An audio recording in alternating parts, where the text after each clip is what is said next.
黑道天王陈浩南靠着一身超凡的胆色、过人的智慧，在韩冰的帮助下戏耍左墩仔，吞下了三联社价值10亿巨款的货物。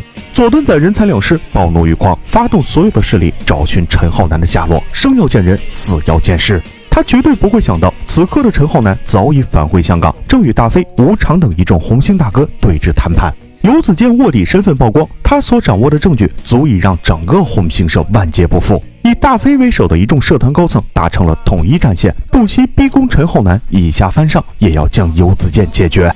大飞率先发难：阿南，如今你贵为龙头，轮不到我们话事，但游子健之事是在你当老顶之前，我们理应有权参与。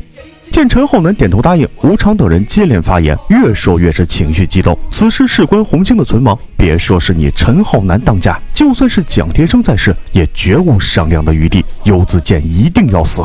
陈浩南挥手示意众人收声，侃侃而谈：“我明白大家的意思，但我想问一句，我现在还是不是红星龙头？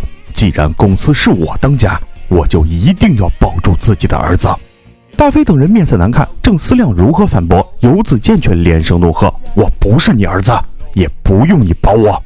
陈浩南顺手抄起桌上的烟灰缸，砸得游子健头破血流，看也不看他一眼，向在场同门保证，将儿子送往台湾后，半年内只要发现他敢向警方爆料，会亲自请出职业杀手，绝不留情。就算事件当真败露，也是我一个人扛，与你们无关。所有人都知道，他口中的职业杀手必是作为丽花证人，谁也不敢怀疑此二人的能力。既然龙头当众发誓，也不好再过分相逼。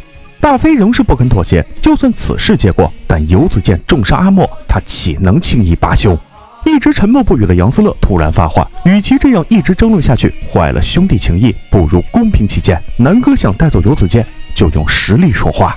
陈浩南双眉倒竖，目光如电，看来是已等待多时了。好，我就要这句话，谁想上台就站出来，每人2分钟，打到我双膝跪地，就算我输，斗不过我，就让我带走游子健。所有人目瞪口呆，一己之力挑战红星所有的红棍，就算你陈浩南实力超凡，也未免太过自大。陈浩南甩去外套，命大法搬开桌椅，腾出场地，处理正中。哪个先来？未等大飞说话，杨思乐已率先排众而出，出乎了所有人的预料。南哥得罪了。红星一方大战在即，另一边方胜满与雷霆的恶斗也是如箭在弦。自方胜满正式抵达香港，雷霆之事重挫红星尖沙咀话事人吴常，暴打游子健，威胁陈浩南就范。与之前赴港的毒蛇帮前辈不同，方胜满虽是实力强横，待人处事却是谦卑有度，只要不触及他的底线，凡事力求以和为贵。若不是这几名东瀛雷霆手下太过嚣张，他也不会出手教训。半小时后，10几辆汽车飞驰而至，涌出近100名手持凶器的恶汉。雷霆走在队伍最前方，笑容狰狞恐怖。他本就是个睚眦必报、好杀成性之人，平白无故都要取人性命，何况是对方惹到了自己头上。今日不赔个10万8万，揪出凶手，打断手脚，绝不善罢甘休。本预算是场恶战，怎料方胜满竟主动奉上赔款，教训不守规矩之人理所应当，但得罪你雷大哥，就是我的不对了，还请多多包涵。雷霆存心生事，怎会轻易妥协？气焰极其嚣张。方胜满不卑不亢：“雷大哥，小弟已给足了你面子，再不满意的话，那就要看看你的斤两如何了。”雷霆狂笑不止，他对自己的格斗实力极其自负。香港江湖中，除了陈浩南、大飞少数几人，他一概不惧。此人外表瘦弱，定可轻易拿下。一轮晋级抢攻，竟被对手轻松挡下，大大出乎了雷霆的预料。方胜满稳守中路，不急不躁，斗了5分钟，仍是难分胜负。雷霆知道对方是在顾及自己的面子，有意相让，真实实力自己与他差距极大，再纠缠下去，难免自取其辱。方胜满就是要在香港江湖树立平易近人、大方得体的形象。镜头转到红星深水埗酒吧，陈浩南与杨思乐的较量已然开始。杨思乐攻势大开大合，相当进取，有心靠着年轻力壮挫下这名江湖前辈。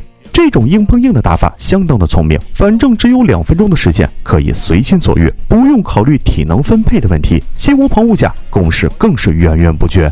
陈浩南则是还要面对接下来的挑战者，只得以静制动，尽量保存气力。此消彼长下，陈浩南竟被打得相当狼狈，不断后退，延缓对手的进攻锋芒。为了胜利，丢掉尊严也在所不惜。好不容易扛过2分钟，杨思乐黯然退场，还未等喘过气来，吴常紧跟而出。阿南，对不住了，我也是为了大家着想。